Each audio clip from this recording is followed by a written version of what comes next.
Welcome back. Markets are lower this morning. Take a look at futures indicating a triple-digit decline at the start of trading. The Dow Industrials right now down 493, about 1%.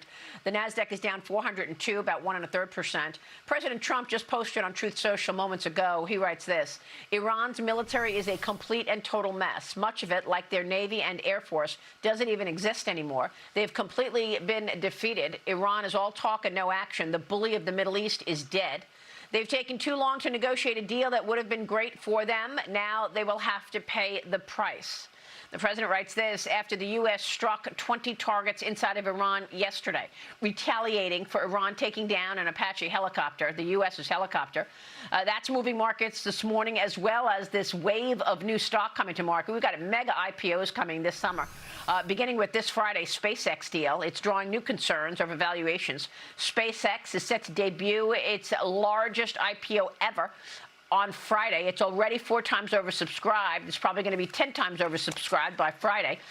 The demand for the stock well above the offering. It's going to offer 555.6 million shares priced at $135 apiece. The rocket maker already on pace to raise $75 billion in this offering. But it'll be much more than that. The valuation of the company right now, nearly $2 trillion, $1.8 trillion.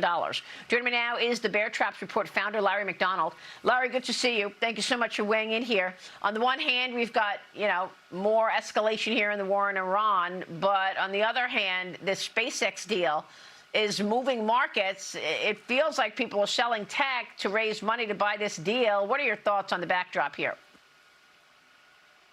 Well, Maria, keep in mind one important fact. We've had a 450 basis points decline in 3 trading days, okay? So that's only happened twice in the last 10 years, COVID and last April during the tariff panic. So that's the extent of the volatility.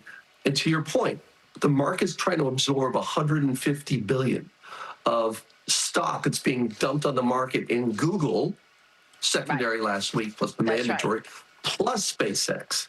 So it's a real dumping festival that the market, it's like a snake trying to swallow a Volkswagen.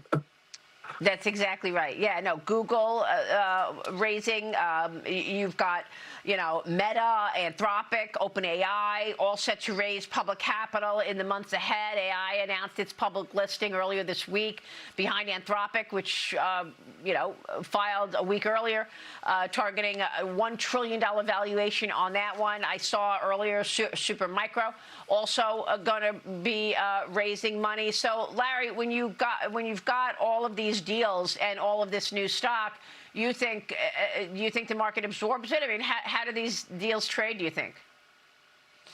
Okay, remember, in the 90s, I created ConvertBond.com, me and my partner, Steve, and we sold it to Morgan Stanley. So I'm very familiar with the convertible bond market. And to your point on Supermicro, we have seen an explosion of CFOs coming to the market in the last month and dumping stock. So it's not just SpaceX, it's the parabolic move. And if you go back the last 20 years, whenever you see CFOs coming into the market, chief financial officers, and dumping stock at this rate of change and this speed, think of 2021 in the second half. Every single time in my career, we've had a big digestion period, a fairly big drawdown of at least 10%, 20% after CFOs are dumping stock. They're the smartest sellers in the world, right? So you're expecting a 10% decline at some point, is what you're saying, I think.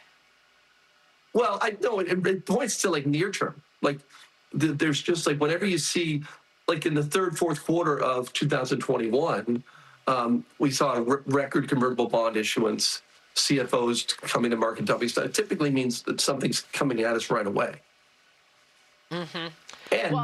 And keep in mind, the same setup today, where in late 21, Janet Yellen and the Fed was saying inflation was going to be transitory, and then all of a sudden we had some hot inflation prints. Now we have a World Cup in 3 different cities, the summer driving season, a CPI number coming today. So the probability that inflation's hot today or hot the next 3 or 4 prints, just like 2021, 22, the probability is extremely high. Yeah, but is that priced in already? I mean, we know that the probability is high because we know what oil prices have done. How much of that's priced into the market already, Larry? Right. You know what's amazing? I completely agree. But the market's not pricing in any inflation, really. If you look at Kalshi, if you look at, say, five-year break-evens or five-year forwards, the market's actually not pricing in any inflation. And the reason I bring up 2021-22 was the NASDAQ dropped. As the inflation prints got hot, the NASDAQ dropped to about 35%, because as inflation rises, people move out of financial assets, which are kind of like growth stocks and bonds, over toward hard asset type companies, which is, I think you'd call it, energy names, metal names. I thought you mentioned these prediction markets and Kalshi. I saw the Wall Street Journal reporting yesterday that Kalshi is planning to require that participants in some prediction markets disclose the identity of their employers after an advisory committee recommended tighter security measures to combat potential insider trading and market manipulation. Larry, did you see that? Users seeking to make bets in some markets linked to material non-public information will be required to submit an online form disclosing where they work. That's a good idea, because these markets are getting so big that someone with really, really good insight can manipulate it with size bets, can really distort the market. Absolutely. Yeah. So what do you want to do here, Larry? Knowing the backdrop and all this stock coming, you mentioned the CFOs dumping stock. Where do you want to do? Do you still want to be on hard assets? Where are you on gold right now and metals? Well, I think this is set up for gold is so spectacular on the bullish side. Here's why. Everyone has the muscle memory from 2021-22. Inflation went from transitory to hot. And then all of a sudden, we've gone from rate cuts the last 6 months to potential hikes. So, and then at the same time, we had the war in Iran, which forced a lot of central bankers around the world that needed liquidity, like Turkey, to dump gold. So you had a lot of tourists come in. Think of the heavy-set guy in the Hawaiian shirt with the camera. A lot of tourists came into gold in the third, fourth quarter, and even January, February. Those tourists have been flushed out because of this move in the Middle East and this potential inflation bounce. So you get a hot inflation number. Gold, the muscle memory from 2021-22, gold gets hit. That's a spectacular buying opportunity. So I think your low side is like 4,000, 4,100, which is where we are. And your upside is about 6,000 over the next year, because at the end of the day, the Fed can't really hike when interest on the debt is 1.1 trillion today versus 350 billion when they last started hiking before. So it's a lot harder to hike now.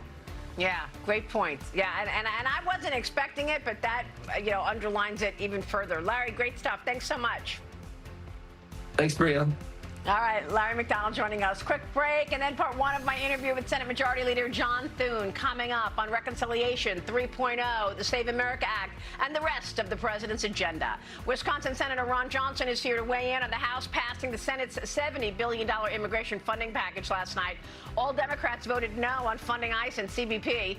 That's coming up after the break. You're watching Mornings with Maria live on Fox Business. Stay with us.